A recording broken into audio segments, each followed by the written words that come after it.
When I was around 12 years old, my best friend and his family moved to the country on a large tract of land with several buildings.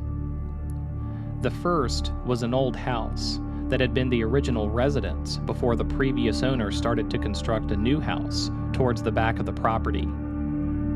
I had stayed there once when they first bought the property, while the old owner was still packing up the other house, but I don't recall much about that night. We had spent all day walking around the land. I just remember being so tired, I went to bed before 8 o'clock that day.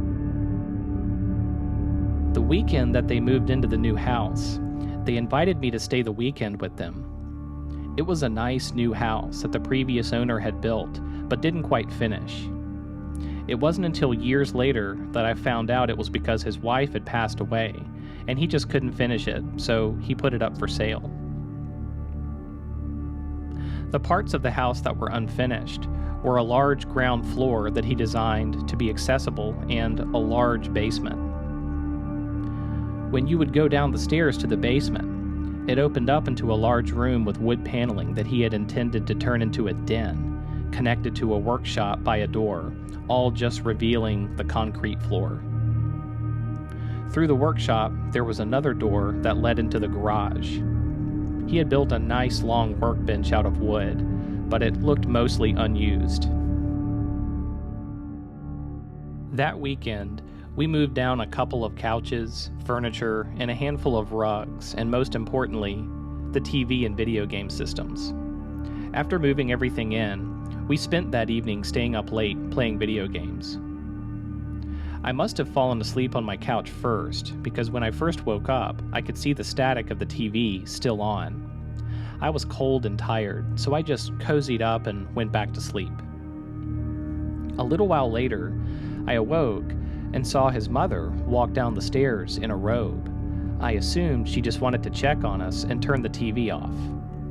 I quickly closed my eyes so she wouldn't think I was awake and just left the TV on. After a few moments, I could still hear the slight hiss of the TV and expected it to turn off any moment, but it didn't. I slowly started to open an eye to peek, and his mother was standing right in front of the TV, staring at us. I thought this was weird and quickly closed my eyes.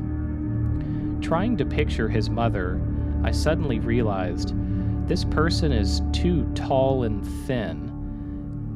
This woman was not his mom. Slowly opening an eye, I looked down at the TV, and the glow of the static was passing through a set of legs before disappearing at the feet. Quickly closing my eyes, I tried to imagine I was anywhere else. The next morning, I was the first one up, but didn't want to say anything since they had just moved in. The next few times I would visit, I would stay in his room in a sleeping bag on the floor, and we would play video games there. It was while looking back, I don't think we ever spent much time down in the basement again. This past year, when we finally reconnected after many years, and I asked him if he ever had any paranormal experiences at his house, his first response was, yes, in the basement. He didn't say what he specifically experienced, but his cats avoided that part of the house, and he felt some kind of presence when he was down there. He said he just tries to avoid the basement altogether when he's home. I don't know if it was the original owner's wife coming to check up on the new occupants, but I'll never forget that transparent figure in a knee-length robe standing in front of the TV, disappearing at the feet.